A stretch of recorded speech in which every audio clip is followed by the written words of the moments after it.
Καλησπέρα. Θα μιλήσουμε σήμερα για ένα πολύ αγαπημένο θέμα.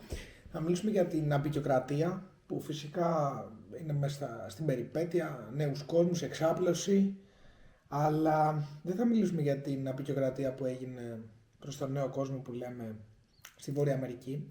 Θα μιλήσουμε για την απεικιοκρατία που έχει να κάνει με τον πόλεμο του όπιου στην Κίνα, θα μιλήσουμε για Ιαπωνία και θα μιλήσουμε και Αφρική.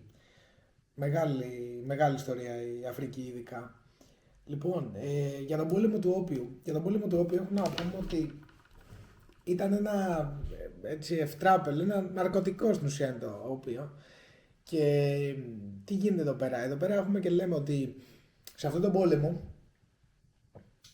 οι Βρετανοί, λάτρεις του τσαγιού, χρειαζόταν Βρετανική αυτοκρατορία, τεράστιες ποσότητες τσαγιού. Αυτό το παίρνουν από την Κίνα και σε αντάλλαγμα τι θα τους δίνανε.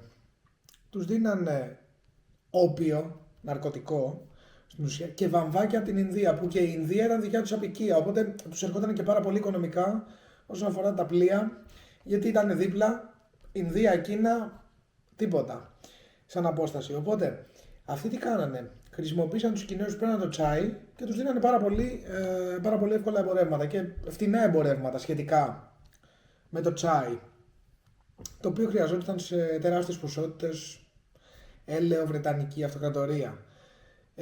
Τώρα τι γίνεται στο αυτό τον πόλεμο. Οι Βρετανοί είπαν πώς και πώς, μάλιστα σε αυτό τον πόλεμο βλέπουμε και πώς πήραν και το Hong Kong, που το κρατήσανε, θα πούμε μέχρι πότε. 1840 έτσι υπάρχουν, οι Κινέζοι λένε όχι, σταματάμε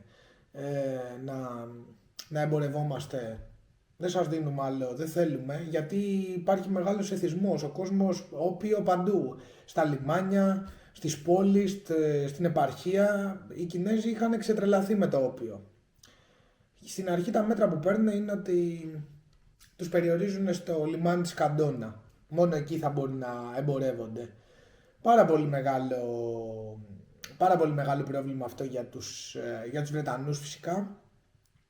Και το γυρνάνε να πούμε ότι ήταν πάρα πολύ μεγάλο το λαθρεμπόριο που έγινε από τους Βρετανούς. Δηλαδή οι Βρετανοί στην Καντόνα είχαν κατακλείσει τα πάντα και κάνανε λαθρεμπόριο και βγάζανε πάρα πολλά χρήματα. Όταν η κινέζικη κυβέρνηση όταν το έμαθε αυτό, προφανώς και υπήρξαν αντιδράσεις. Το 1840, όπως είπαμε, έρχεται ο Βρετανικός στόλος και λέει και προχωράει προς την Κίνα. 1842 κρατάει ο πόλεμος, νικητές φυσικά οι Βρετανοί. Το στέμα βγαίνει νικητής και στους Κινέζους τι κάνουν. Τους λένε ότι θα μπορούμε να εμπορευόμαστε σε όποιο λιμάνι θέλουμε, και εμείς και άλλοι Ευρωπαίοι φυσικά. Και τα λιμάνια θα είναι ανοιχτά, δεν υπάρχει ξεχάστε το αυτό, να κλείνετε τα λιμάνια.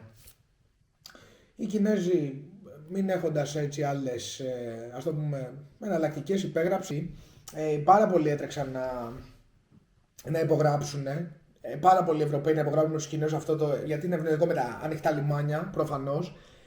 Να πούμε ότι χάθηκε η Σαγκάη, την κατέλαβα τη Σαγκάη, σήμερα είναι μία από τις μεγαλύτερες πόλεις στον κόσμο και πιο φουτουριστική, και την κατέλαβαν και ζήτησαν και το Hong Kong. Δίπλα ήταν και το πορτογαλικό Μακάο, απικία των Πορτογάλων, που εμπορευόντουσαν, ήταν μεγάλο λιμάνι και το Μακάο. Τέλος πάντων το Hong Kong το παίρνουν οι Βρετανοί και το κρατήσανε μέχρι το 1997. Τρομακτικά. Ήταν από τα τελευταία που παραδόθηκαν, από τις τελευταίες απικιακές κτήσεις που παραδόθηκαν ποτέ. Και το κρατάνε και έτσι παίρνουν και το Hong Kong και ανοιχτά τα λιμάνια. Βέβαια η Κίνα δεν έχασε την ταυτότητά της όπως έγινε με την Ινδία. Αυτό οφείλεται σε πολλούς παράγοντες. Ο κύριος λόγος ήταν ότι υπήρχαν πολλοί κοινότητες ισχυρές που δεν άφησαν να γίνει αυτό και να ευτελιστούν τελείως με το δυτικό τρόπο ζωής, που αυτό που τους πρόσφεραν οι δυτικοί, οι Κινέζοι. Παρ' όλα αυτά η διάβρωση έφτασε σε μεγάλο βαθμό, το βλέπουμε και τώρα αυτό στην Κίνα και σε κάθε μεγάλη ασιατική πόλη. Αυτό ήταν έτσι με τον πόλεμο του όπιου.